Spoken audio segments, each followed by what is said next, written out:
ئەم کاتتان باش بینەران و ئازیزانی کەناڵی سلێمانی خۆشحاڵم لە بەرنامەیەکی نوێ ئێوارەیەکی دیکەی ئێواری سلێمانی لەگەڵتان نابم. تەوەری ئەم بەرنامەیەم زۆر گرنگە. باز لە گەنجەکەین کەوا حکوومەت و هەموو کۆمەلگایەک دەکرێت سوودی لێوەرگرێ. بەبوونی گەنج لە کۆمەلگایەکی تەندروست و کوالیتیەکی بەرز بەرهەم دێت، بەڵام گەربێت و گەنجەکانی کۆمەلگاکە نەیانەوێت کەوا خۆیان بەرەو پێش بەرن یاخود کۆمەلگاکەیان بەرەو پێش بەرن یاخود پێداویستەکانی ژیانیان وای کرد بێت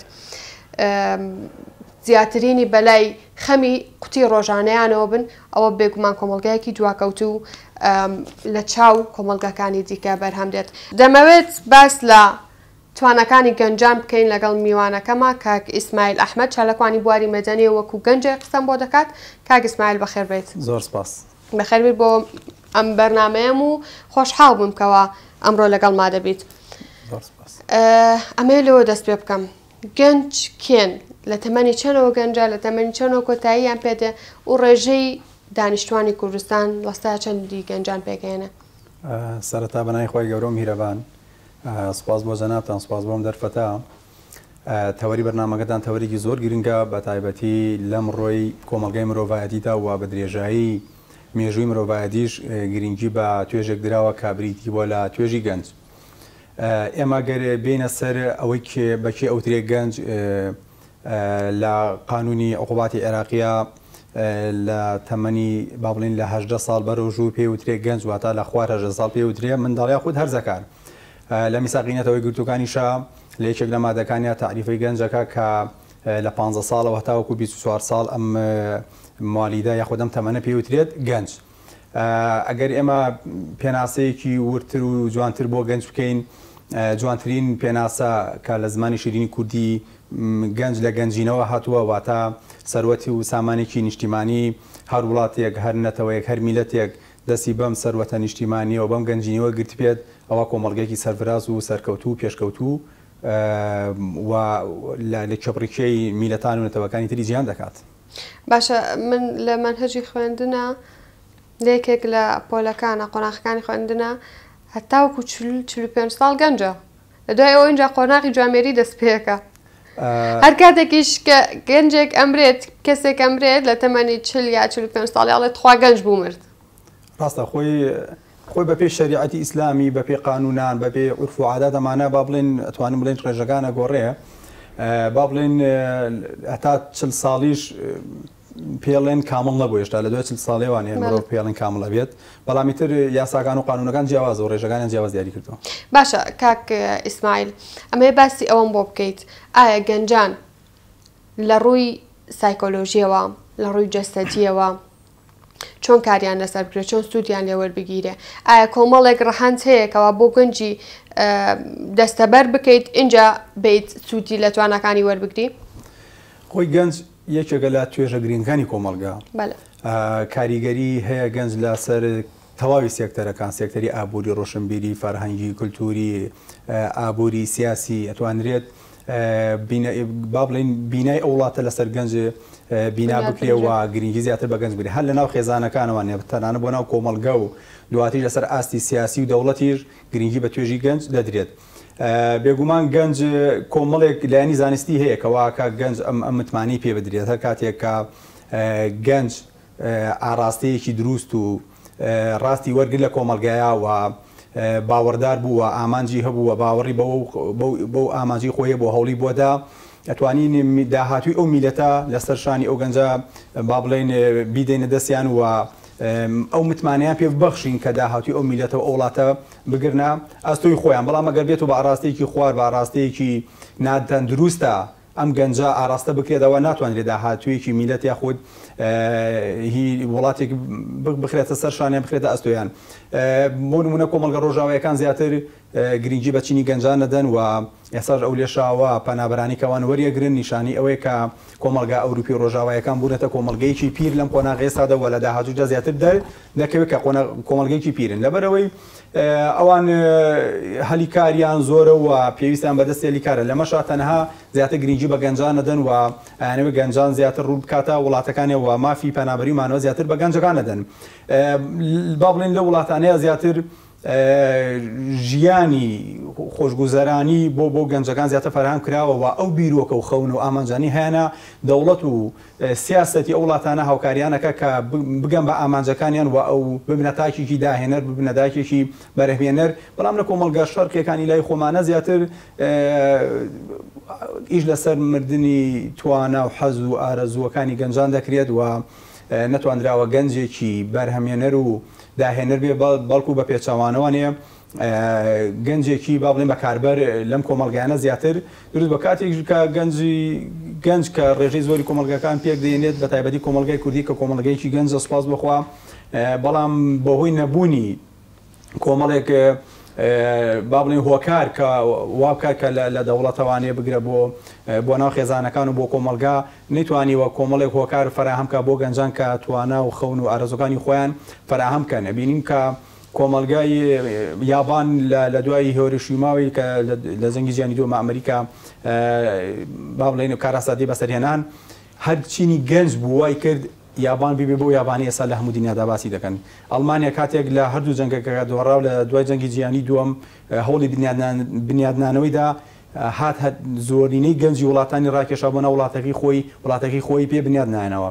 ئەگەر ئێمە بگەڕینەوە بۆ سەردەمانی زووی و مێژووی ئیسلام و لە پێش ئیسلامیش کاتێک کە پێغەمبەر ئیبراهیم دێت پەیامی گەنجە بێت کاتێک بتپەرستەکان باسی ئەوەکەن کە کەسێک هاتووە گەنجێک هاتووە ئەوێت سوکایەتی بە بتەکانیان بکە و بتەکانیان لە ناوبەرێت بە گەنجێک ناوێنە ئەمە گەنجێ بەتەنیا توانی گۆڕانکارێک لە قۆناغێکا بکات.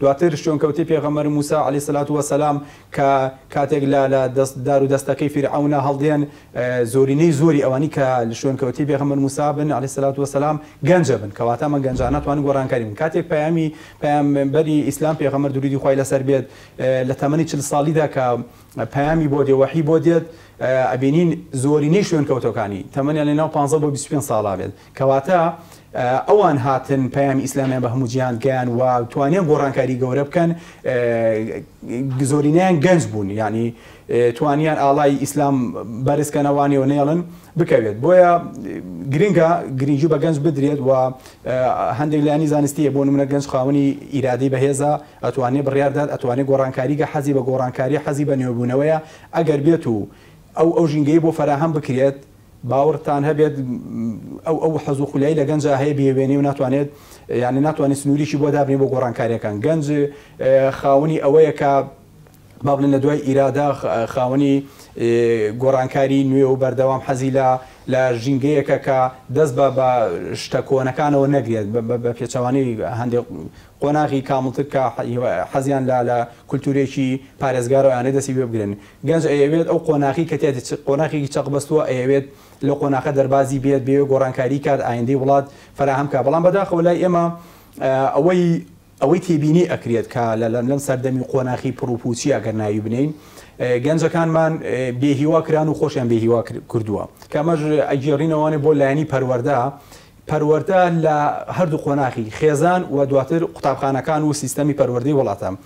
پەروەردەی خێزان کاریگەری گەورەی هەیە لەسەر ئەوەی تۆ چ منداڵێک گەورە ئەەکەیت بە خێوی ئەەکەی یاخود فێری ئەەکەی پەروەردەیەکی پێشکەشی کۆمەڵگەیەکەی ئەگەر ئێمە سێ قۆناغمانەیە پەروەردە هەیە مناڵ تەنها گەورە ئەکات هەیە تەنها بە خێویەکات هەیە پەروەردەیەکە و نێرێتە کۆمەڵگەوە ئەگەر ئێمە خێزانێکی تەندروستمان هەبێت تاکێکی تەندروست پێشکەش بە کۆمەڵگە بکات ئەو کاتە گەنجێکی بەرهەمێنەر و گەنجێکی داهێنەر ئەبێت ئەتوانێت بۆ نمونە ئێستا چەندین گەنجمان هەیە ڕوو لە دەرەوەی وڵاتەکەن ئایم گەنجانەمان چوونەتە ئەبێت چیان لەوێ وەرگرتووە ئایا توانی ویان ناسوود لەو زانست و لەو شێوازی بەڕێوەبردن و لەو سیاسەتی ئەوێ وەرگن دوایی بێنەوە لێرە ئیسماعیل ئەمەوێت ئەو بپرسم گەنجانمان بۆچی ڕوو لە دەرەوەی وڵاتەکە ئایا بە بەراورد بە وڵاتەکەی خۆی زیاتر سوودی لێ وەرگرتووە تەحملی ئەو هەموو دووری خێزانەکەی ئەکات ئەو هەموو ئازارە ئەچێشێت ئایا بەرهەمەکەی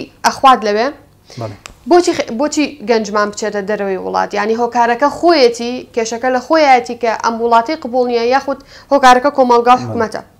جۆن کەنەدی لەیەکی لە مەقالەکانی ئەو کاتە باس ئینزارێکی حکوومەتی ئەمریکاکات ئینزارەکەشی ئەوەیە ئەڵێ گەنجەکانمان بە ئاخارێکە ڕەوانەکراوە بە ئاراستەیەکە ڕۆشتوونە کە ناتوانرێت داهاتووی گەلی ئەمریکا بخینە یان بخینە ئەستۆی شانی گەنجەکانمان ناتوانین ئەو متمانە بە گەنجەکان بکەین ئەم گەنجەکانمان بەم ئاراستەیە بڕوات. گەورەترین زەنگی خەتەریات بۆ کۆمەڵگەی کوردی ئەوەیە کە ئێمە گەنجەکانمان وڵات بەجێ ئێڵن. لەبەر گەنجەکانمان وزە و توانایەکی ئەوەندەیان هەیە کە داهاتووی ئەم نەتەوە ئەم میلەتەوە ئەم گەلیان لەسەر بنا بکرێت. جێهێشتنی گەنجانیش لەم کوردستانە دوولایەنەیە، لایەنێکیان بۆ خودی خۆی ئەگەڕێتەوە، لایەنێکیان بۆ کۆمەڵگە و بۆ لایەنی دەسەڵات و پەروەردەی دەوڵەت ئەگەڕێتەوانێ. لایەنی خودی خۆی ئەو گەنجەکەوە هیچ ئایندەیەک لە کوردستانە بۆ نمونەمە لە تێڕوانین خۆیان ئایندەیەکی خۆی و مناڵەکانی لە کوردستانە نابینێت. بەڵام ئەگەر بێت و پێچەوانەی کاتەوانێت تێڕوانینی خۆی بۆ ژیان بگۆڕێت، تێڕوانینی خۆی بۆ کۆمەلگا بگۆڕێت، خەون و ئامانجی هەبێت. هاوکێشەیەکی زۆر جوانە، ئەڵێ ئەو کەسەی کەوا ئامانجی گەورەی هەیە توانای گەورەی بەدیێنرێت، توانە گەورەکانی کەشاردنەوە توانێت دەرێخات، بەڵام ئەوی کە ئامانجی بچووکی هەیە توانای بچووکی بەدەنەخرێت. وی ئێمە گرنگە ئامانجی گەورەمان هەبێت. لایەنێکی تر کۆمەلگە هاتووە کۆمەڵێک فیگەری هێناوە لە ناو کۆمەلگا دەری کردوێتی بە قودوە، توانین بڵێ کردوێتی بە قودوە کە زەرەر و زیانێکی زۆریان بۆ کۆمەلگا هەیە. ینی من نامێ ناوی هەندێشت بێنم، بەڵام بەداخەوە ئەوەی تۆڕە کۆمەڵایەتیەکان و سۆشیالی میدیا و تیڤیەکان هەناردەی هەندێک بابەتی ناتەندروست دەکەم بۆ کۆمەلگاکەمان ئەوەندە هەڵنادن کە بەرنامەی تایبەت بە پێگەیاندنی گەنجان و کچان و کوڕانمان لە کوردستانە هەبێت. من ئێستا لە تیڤیەکانە لە سۆشیال میدیا بەرنامەیەکم نەبینێت تایبەت بێ بە گەنجانەکە هەفتانە بێت ئێمە گەنجان ژۆیان لێ بگرین. بۆیە بێهیوایەکی زۆر لە گەنجانە هەیە، خەون و ئامانجیان نییە، پەروەردە لایەنێکی سەرێکیەکەوە چ خێزان چ دەوڵەت وای لێ کردو گەنجێکی بێهیوا بێخەون بێ ئامانج، گەنجێک کە باوەڕمان بە هیچ نییە، یعنی وامان لێ هاتووە کە یعنی خەریکە لە قۆناغی مرۆڤایەتیەکی نەدەرەوەنە، چونکە مرۆڤ ئەوە نیە بەیانیان هەڵسێ لە خەونان بخوا و نیۆڕوان نان بخۆ ئێوەرانم خۆ شەو بخەوێت. یعنی گەنجان ئەبێ بە تایبەتی شوێن پەنجیان دیار بێت لە کۆمەلگایەوە، کاریگەر بن لە کۆمەلگەیە. ئەگەر گەنج کاریگەر نەبێت یعنی لە داهاتوو بەتەمایکی ئەوەندە بەسە بۆ گەنج کە لە قیامەتە حەوت تاقەمەند لەژێر سێبەری عەرشی خۆی گەورەیە کە هیچ سێبەرێکی تر نیە جگە لە سێبەری عەرشی خۆی گەورە، 1 کیلۆ تاقمانە گەنجی باوەڕدار و گەنجی با بڵێین موسڵمان و پەیوەست بە کاروبارە ئاینی و بەڕۆشتەکانەوانێ. بەداخەوە کۆمەڵێشت لە کۆمەلگەیمەیە کە با بڵین نایبنی پڕوپوچی لە کۆمەلگەی ئێمە چووەتە پێشەوە، گەنجی ئەمە خەونی بۆ بە سیاری جوان بۆ بە ڤێلا و شوقی ناخۆ مرۆڤ بۆ ئەمانە دروست نەکراوە تەنها تۆ لەم سیاغەیە لەم قۆناغەیە لەم تەنها حەزی لە پارە بێت، تەنها حەزی لە شوقە بێت، تەنها حەزی لە سیارە بێت. گەنجی وا هەیە ئەم شتانشی نیە و بەختەوەرترین گەنجە و ئامانجەکانیشی لە ژیاندا بەدیهێنەوە. باش کاک ئیسماعیلێکێک لە سەرچاوەکان خوێنمەوانێ ئەڵێ پێویستە کۆمەلگا بەپێی گەنج بگۆڕێت. لەوانەیە سەردەمانێک پێش ئێستا گەنجمان زۆر ژیانێکی سادە ژیابێت، بەڵام گەنجی ئێستا حەزی لە جیما، حەزی لە ستایارەی جوانە، حەزی لە چوزانم لە ژڕێکی و کۆمەڵێک شت حەزی لێتی گەنجی ئێستا کە ڕەنگە ئاسایی بێت و پێویستە کۆمەڵگا لی تێبگات. ئایا ئەمە دروستە لە لای تۆ کۆمەڵگە بەپێی جۆری گەنجەکان بگۆڕدرێت، هەر بۆ چاوی کۆنە و بە چاوی گەنجێتی خۆیەوە دایک و باوک سەری گەنجەکەی نەکا، سەری گەنجی دراوسەکەی نەکا؟ خۆی ئەمەی کە بەڕێستان باستان کرد ئەمە بریتە لە لەزەت لە خۆشیەکی کاتی ڕۆژانە ئەمانی کە جەناب باسیکە، بەس گەنج ئەبێت لە سەروی ئەمەوانی خۆ. بەڵام لە کۆتاییە کاریگەری لەسەر سایکۆلۆژی گەنجەکە هەیە، کاریگەری هەیە، بەڵام گەورەترین خاڵێک کە گەنج بۆ هەموو مرۆڤێک ئەمە ڕاستە، بەڵام بە تایبەتی بۆ گەنج کە لە قۆناغێکی هەستیارایە درک بە شتەکانەکات، گرنگترین خاڵێکەوەی کە خۆی بەراورد نەکات بە هیچ کەسێکی تر. لە بەراوردکردنا تەنها ئەوەی دۆڕاوە خودی خۆیەتی. بەداخۆ ئێمە لە جلوبەرگمانە، لە سیارەمانە، لە خانومانە، لە خواردنمانە ئێمە تەنها بۆ خەڵکیەکەین، هیچ شتێکمان نەکرۆ بۆ خودی خۆمان. ئەوەی بۆ خۆمان یەکەین براوین، ئەوەی لە پێناو خەڵکیەکەین بمانە دڵی خەڵک رازیکەین، ئەمە لە دنیایشتی وانە بۆگە هیچ تاکێک بتوانێت دڵی ئەو چواردەورەکەی خۆی رازیکات، چونکە گە دڵی چواردەورەکەی خۆی رازیکات ئەوەی دۆڕاو بێت شخصی خۆیەتی. یعنی گەنجی ئێمە بەداخەوە ئەوەنی بە دوای ڕواڵەت و شتە جەمالی و کەمالێتەکانە ڕەوەندە بە دوای جەوهەری ئامانجەکانی خۆیان ناڕوات. لەبەر ئەوە ئەرکی سەرەکی حکومەتە ئەو ژینگەی بۆ فەراهم کات بتوانێت گەنج لە مناڵیەوانێ لە ڕەوزە و لە باخچەی ساوایەنەوە گەنج پێ بگەێنێت ببێتە گەنجێکی ڕۆشنبیر، گەنجێکی هۆشیار.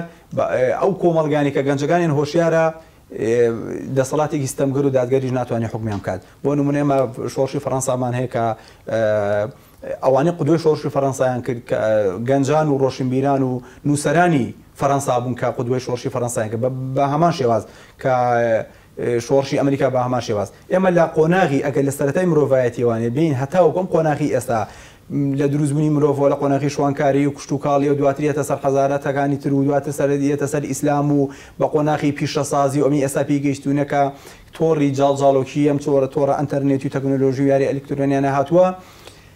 گەنج لە هەموو ئەوانی کە باسم کرد گرنگترین و کاریگەرترین چینی کۆمەڵگەن. لە هەموو قۆناغەکانیشە بە شێوازێک لە شێوازەکان گرنگی بە گەنج درراوە، بەڵام بەداخەوە لە ئێستاە بەهۆی نەشیاوی هەندێشت لە کۆمەڵگەیەوە تێڕوانینی گەنج و خەڵک بۆ هەندێ بابەت وای لێ کردووە گەنجەکانمان بێهیوا بن بە دوای ژیانێکی باشترا بگەڕێن کە ڕووەکەنە ئەوروپا. بەداخەوە ئەم هەموو هەلیکارە، ئەم هەموو عەقڵە باشە، ئەم هەموو توانە وزەیەمان ئێمە لە کوردستانە درکی پێ ناکەین، بەڵام لە ئایندەیە ئەم کارەساتە ئەزانی چی بۆکە ئەو هەلیکارە ئەو هێزە و توانە و جەستەیی کەوا لێرە بووە ڕووی لە دەروی وڵات کردووە. تۆ دەڵێت پێویستە لە تەمەنێکی منداڵیەوە کار لەسەر گەنج بکرێت. ئایا هیچ پرۆگرامێک سیستمێک یاخۆ استراتیژیەک هەیە حکوومەتی هەرێمی کوردستان کار لەسەر گەنج بکات تایە گەنجی بەتوانە بەرهەم بێت، تایە گەنج وا لێ بکات بتوانێت بەخۆی بە خاوەنی قەراری خۆی بێت؟ هیچ پرۆگرامێک استراتیژیەک هەیە کەەوە حکوومەتی هەرێمی کوردستان کاری لەسەر بکات؟ بەداخەوە کۆمەڵگەی کوردی بە کۆمەڵێک هەوراز و نوشێ و گۆڕانکاری و شۆڕش و شەڕ و داگیرکاری و هەتا ئێستا ژێمە دابەشکراون، هەتا ئێستا ئێمەش سەر بە دەوڵەتێکین کە دواکەوتترین دەوڵەتی جیهانە، گەندەڵترین دەوڵەتی جیهانە. بەداخەوە ئێمە بەم قۆناغانەیە تێپەڕیوین، نەتواندراوە پرۆژەیەک بەرنامەیەک دروست بکرێت یاخود فراهەم بکرێت چ لە تیڤەکانە بێت چی لە پەروەردەی قوتابخانەکانە بێت کە بتوانانی خێزانێکی تەندروست و گەنجێکی تەندروست و کۆمەڵگەیەک دواتێ تەندروست دروست دەبێت نەمانتوانێت ئەوە بکەین.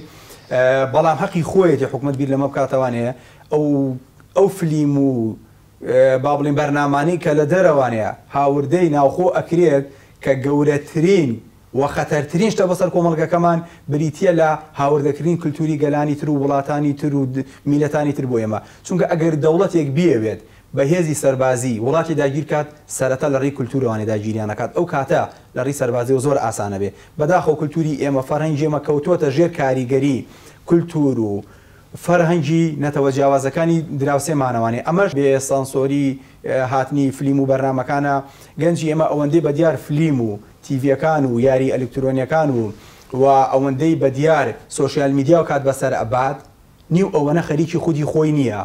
یعنی کاتێکی زۆر بۆ سوودێکی کەم زۆر جا سوودی کەمیش نییە، زەرری زۆرە. ئێمە ئەیبینین زۆربەی کەیسەکان کە لە محکەمەیە و ئەو نائیستیقراری کۆمەڵایەتی کە ئێستا دروست بووە بەداخەوە ئەکسەریتی کەیسەکان ئەگەڕێتەوەێ بۆ خراپبەکارێنانی سۆشیال میدیا کە ئێمە ئەتوانین بە شێوازێکی زۆر باشتر و بۆ پێشخستنی خۆمان و کۆمەلگا بەکاری بێنی. بەڵام بەداخەوە بۆ تا لایەنێکی نەریێنی وەخرا بۆ کۆمەلگەکەمان. خاڵێکی تر زۆر گرنگە کە گەنج لەسەر خودی خۆی بنیادنانی خودی ئەگەر من ژینگەکە لایەنی کۆمەلگە و دەوڵەت بۆم فراهەم نەکەم، من هەوڵدەم خۆم ئەو ژینگەیە بخۆم فراهەم کەم. ئێمە گەورەترین خەتەرێک کە با بڵێن من بە خەتەری ئەزانم توانای گەنجەکانمان لە نمرەیە ئەبینینەوانی لە قۆناغێکا سەیرەکەی نمرەیەکی کەمی هێناوە ینی وەک ئەگاتە قۆناغی ئینتیحارکردن لە هیچ شوێنێک ناتوانێت نە هەلیکاری دەستکەوێنە هەلی ئەوەی دەستکەوێت لەی شوێنەکە بخوێنێت. بەڵام ئێمە چەندین گەنجمانەیە نمری کەمیشی هێناوە، بەڵام توانە وزەیەکی تری هەیە جگە لەم توانە وزەیە ئەتوانێت گرنگی زیاتر بەم توانە وزەیە بدرێت و خزمەتی کۆمەلگەی پێ بکرێت. بەڵام ئێمە نەخودی خۆمان توانیمانە توانەکانی خۆمان دۆزینەوە ناچار، ینی ئەگەر ئەویش لایەنێکی دارایی وەژینگەیەکی گونجاو فراهەم لێ بێ بۆی ینی ناتوانێت برەو بە توانەکانی خۆی بدات. باشە کاک ئیسماعیل لە مەسچی قسەکان تاوەتە گەشتم زیاترینی کێشەکان گەنجەکان خۆیان کاریان لەسەر خۆیان نەکردو. بەڵام بە ڕاستێکەش نەشارینەوە لە کۆمەڵگایەکین لە وڵاتێکین کە کۆمەڵێک ڕەهەند هەیە لە کاتی بەردەستخستنی ئەو ڕەهەندانە لە دوای ئەوە گەنجەکە ئەتوانێت سوودێکی هەبێ بە کۆمەڵگاکەی. یەکێک لەو ڕەهەندانە ئیکۆنۆمیە، یەکێک لەو ڕەهەندانە پێویستە گەنج ئەوەی داهات هەبێت کەوا بتوانێت مێشکی بە زانستێکەوە بەداهێنانێکەوە مەشغوڵ بکات. یەکێک لەو ڕەهەندانە پەیوەندی گەنج و کۆمەلگەکەی پێویستە لێی تێبگات. یەکێک لەو ڕەهەندانە کللتوری کۆمەلگاکەیەتی، یەکێکی دیکە لە ڕەهەندەکان سایکۆلۆژی و توانای جەسەدی گەنجەکەیە کە پێویستە لەبار بێت. بەڵام لێرە کوا لە کۆمەلگەی کوردەواریە هەموو ئەمانە بەردەست نەخراون. مانی جەنابە باسەکردتەواوە، بەڵام ئەمەش ئەوە ناگەینە کە تۆ ئەوەت بۆ فەراهەم نەبوو ئیتر تۆ دەست لە دنیا بشۆریت و تەواز لە ژیان بێنیت و ببیتە گەنجێکی تەنها بەکاربەر و بێکەڵک لە کۆمەلگەیە. ئێمە نمونەی چەندین نووسەری جیهانیمان هەیە کاڵم جیهانی لە جیهانە دەنگی داوەتەوانێ و لە جیهانە کتێبەکانی وەرگردراوە بۆ زمانە جیاوازەکان و خوێنرێتەوانەیە. بۆ نمونە دۆستۆڤسکیمان هەیە لە یەکێتی سۆڤێتی پێشوو لە رووسیا هەتا مردیش بە هەژاری مرد، بەڵام دۆستۆڤسکی ئەو دۆستۆڤسکیەیە کە ئێستا خەڵک ناوێ. ئێمە ئەم نووسەرەکەی تریان ناوی ناوەکەی وەڵای ئێستا لە یاد نەماوە، مەکسیم گۆرکی عەفوو، مەکسیم گۆرکیمان هەیە لە تەمەنی مناڵێوانێ با بڵین بێکەس و کارەکەوێتەوانی و لای باپیری بێ دواتر خۆناغ بە خۆنە هەوڵەدا ئیشەکات ئیشی وە ئەکات. ئێستا گەنجەکانی ئەمە لە ڕویان نایە و ئیشە بکەن. دواتر بۆ بە و مەکسیم گۆرکی کە ئێستا خەڵک باسیەکە و کتێبەکانی خوێنرێتەوانێت کە ڕۆمانی دایکی لە قۆناغی هەشتاکان و بۆ ئێستا ناوبانگێکی گەورە و جیهانی هەیە. بۆیە ئێمە ناکرێت کە ئەو ژینگەیەمان بۆ فەراهەم نەبوو دواتر ئێمە بڵێن وەڵاهی تەواو بێهیوا بین بێ ئەمەل بین. چونکە دوجار ئێمە خی گەورەمان لەگەڵایە و هەمیشەش لەگەڵمانە ئەگەر ئێمە ڕوومان لەو بێت و خی گەورەش خۆی لە قورآن پیرۆزە ئەفەرمێت لا یکەلیف الله نەفسا ئیلا وسعها، واتە من شتێک نادەم بەسەر شانی مرۆڤە کە نەتوانێت هەڵی بگرێت. بۆیە گەنجانی ئێمە شتێکیان لەسەر شان نییە کە نەتوانن هەڵی بگرن. بۆ نمونە ئیسرائیل کە 1940 تا دروست دەبێت نە زمانیان هەبووە، نە خاچیان هەبووە، نە ئاویان هەبووە، هاتوونە لەو شوێنی ئێستا کە دەوڵەتیان هەیە دەوڵەتیان دروست کردووە زیاتری گەنجەکانیان دەور و کاریگەری هەبووە، توانیوانە کاتێکە دەستور ئەنووسنەوە لە دوای دروستبوونی دەوڵەت دەستور ئەنووسنەوە خۆی لە هەموو شوێنەکەڵێ ئەرک و ماف، بەڵام ئەوانە پێشە ئەرکیان دیاری کردوتیان لە دوایە کە گوتینە سەر خۆمان مافەکانتان دیاریەکەین. پاشە ئەوە ناگەڕێنیت بۆی کۆمەڵگەی ئەو کاتە زۆر سادە بوو. ئێستا بەهۆی تۆڕە کۆمەڵایەتەکانەوە ڕەنگە چاولێکەریش دەستی لە بابەتەکەیە هەبێت، گەنجێکی دەری وڵاتە بینێ، گەنجێکی نەتەوەیەکی ترە بینێ چەنە ژیانێکی خۆشی بۆ فەرام کراوە. ئەم لێرەوانە وای لێ ئەکات کەەوە شکست بێنێ یاخود بە کۆمەڵێک خەیاڵ واقعەکەی لە بیر بچێتەوانە. وەڵاشتی جوانە بیرخسمانێ دەست خۆش خۆی و کۆمەلگانەی پێشووترەوەی کە ئیسرائیلوانە دروستبوون کۆمەلگی دواکەوتو نەبوونەوە تەماح و تەماح و ئاوات و خەونی گەوریان هەبووە کە خەونی 3000 ساڵی خۆیان هێنایەتی کە دەوڵەتی ئیسرائیلیان دروست کرد. ئەوەی بینی منە هێنایوانێ دەستخۆشی بێکەم کۆمەلگەی ئێمە کۆمەلگەیکی تەقلیدیە. خەتەرترین شە دەوێتەوە کۆمەلگەی تەقلیدی بە تایبەتی تەقلید لە چی لە شتە خراپەکانە. ئەگەر بێت و تەقلید لە شتی جوانە بکەیت لە شتی بەسوودا بکەیت ئەوە کۆمەلگەی کوردی و کۆمەلگەکانی تری جیهان پێشکەوتووە بێ. گەنجی ئێمە نبینیت چوار کتێبی بەدەستەوە بێ، نبینی کتێبی بەدەستەوە بخوێنێتەوانی وەرە زانکۆکانمان بوونەتە بەرهەمهێنەری با بڵێن بەرهەمهێنەری توێژێک کە شەهادەیەکێدا تێ کە خوێنەواری نیە، خوێنەواری وەسیم ناکە نەخوێنێتوانێ، ئەزانێ بخوێنێتەوە، ئەزانێ بنووسێت، بەداخەوە بووەتە کێڵگەیەکی بەرهەمهێنانی توێژێک کە خوێندەواریان نییە. ئەمە گەورەترین خەتەرە. تۆ لە قۆناغی زانکۆیە کە خوێندنی باڵایە تەواوی ئەکات یەتە ناو کۆمەلگەوانەیە کە حەز بە بەرپرسیارەتی ناکات. ئەمە گەورەترین خەتەرە. تۆ یابان کە گەورەترین وڵاتی ئێستاە، یەکێک لە گەورەترین وڵاتانی ئێستا قۆناغی پەروەردەیەکی هەیە، هەم فێری خۆشەویستی ژینگەیەکە، هەم خۆشەویستی نیشتیمانیانەکە و هەم فێری بەرپرسیارەتیانەکات. دایوان هەتا سی ناوەندیش دەرەجەی ئەهمیەتێکی نییە، تاقیکردنەوەکانی ئەهمیەتێکی نییە، بەڵکو فێری بەرپرسیارەتیانەکە. بەداخۆ ئێمە لە قۆناغی خوێندنی باڵاش دەرەچین ئێمە هەست بۆ بەرپرسیارەتە ناکەین. بۆیە مەرج نییە کە تۆ لێستا گەنج ئەخوێنە بەس بۆی شەهادەیەکی هەبێ و تەواو هیچ توت لە شەهادەکە ژوەر ناگرێت و هەلی کاریشی بۆ ناڕەخسێت لە ڕاستێکەیە، بەڵام ئەوە ژەگەڕێتەوە هەر بۆ چاولەکەری. ئاخ گەورەترین کێشەی ئێمە ئەوەیە، گەورەترین کێشەی ئێمە ئەوەی ئەمانوێ موچەیەکی 500,000مان هەبێ لە حکوومەتە ئێتدا بنیشین 8 سەعاتە 6 سەعاتە بۆ حکوومەت ئیش بکەین و بگەڕینەوە ماڵەوانێ و بخۆین و بخەوین. ئەمە گەورەترین خەتەرە. بەتایبەتی چینی گەنجان نابێت تۆ تەنها چاو لە دەستی حکوومەت بێت کە ئەرکی حکوومەتان گەشتی وەدابین کە من ناڵێمە کە حکوومەتی بێباک بێ لە گەنجان بەڵام گەنجان بە تایبەتی چینی گەنج خۆیان ئەبێت بەوە ڕازی نەبێت تۆ حکوومەت 6 ساعت 8 ساعتی تۆ ئەکرێت لە پێناو 500 هزارە چونکە هەتا مردن تۆ ناتوانیت قۆناغێک ژیانێکی فراهەم بۆ خۆ دابین بکەیت یعنی ئەو لە زۆر ئەو سەرمایدارەکانی ژیان کە قساکەن فاشیلترین گەنج فاشیلترین چین ئەوانن کە چاوێن لە موچەیەکی حکوومەتە و هیچ ئیشێکی تر ناکەون و نەبنە خاوەنی ئیشی خۆیان بەڵام ئەرکی حکوومەتیشە تۆ بەلانی ئەوە کەتی تایبەت ڕێکپاتەوانەیە و لەژێ چاودێری خۆیان بێت لە ڕێگای توانە و کەفائی گەنجانەوان و لە ڕێگای بڕوانامەکانیانەوە بتوانن کەسی شیا بۆ شوێنی شیا و دیاری بکەن مادام تۆ حکوومەت بارقورسەیەکی لەسەر شانە ناتوانێت خەڵک تاعین بکات بە شێوازی ساڵانی ڕابردوو کە گەورەترین زەری لێداوین بەڵام ئەتوانێت سێکتەرەکانی تر کەرتی تایبەت و سێکتەرەکانی تر کە گەنج بتوانێت ببێتە خاوەنی ئیشی خۆی بۆی فراهەم کات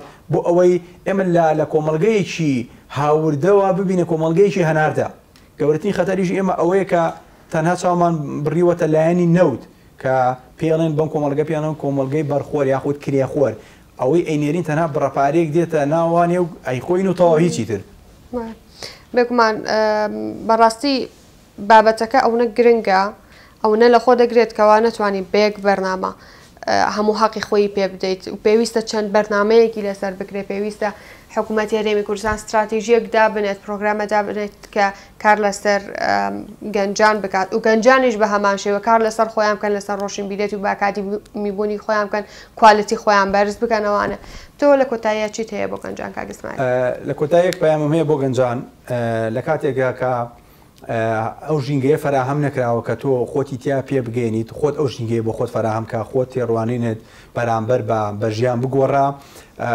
واز لەو ڕژبینی و لەو خەلەقی و لەو بێهیوایە بێنە ببە ساحیبی بڕیار و قەراری خۆت دڵنیا بە لە فترەیەکی کەما لە فترێکی زەمەنی کەما تۆ ژیانتە گۆڕێت و تێڕوانینەکانت و ئەبینیت کە ئەوەی کە پێشووتر بیری لەکردەوە بەم شێوازە نیە تەنها چاوت لەوە نەبێت کە چواردەورەکەت تۆ ژینگەت بۆ فراهەمکەن چونکە ئەگەر خۆت بڕیار نەدەیت ئەوە هیچ کاتێک ناتوانێت ژینگەیە فراهەم بکرێت دەستەکان خۆش بە زۆر سپاس بۆ تۆکەوە ئەم ئێوارێ لەگەڵ مابووی بەڵێ بینەرانی ئەزیز وەک وتمان بابەتەکە زۆر گرنگە و چەندین بەرنامەی تریش پێویستە قسەی لەسەر بکرێت و زۆر لە خۆی دەگرێت بەڵام بەداخەوە کاتی بەرنامەم هەر ئەوە نەبوو هیوادارم توانی بێتمان وەڵامی چەند پرسیارێکتان بدەینەوانێ و لێرەدا سوپاس ئێوەشەکەم کە تاکو ئێستا لەگەڵ مابوون و تا بەرنامەیەکی تر هەر شاد بن خواتان لەگەڵ بە کاتێکی خۆش.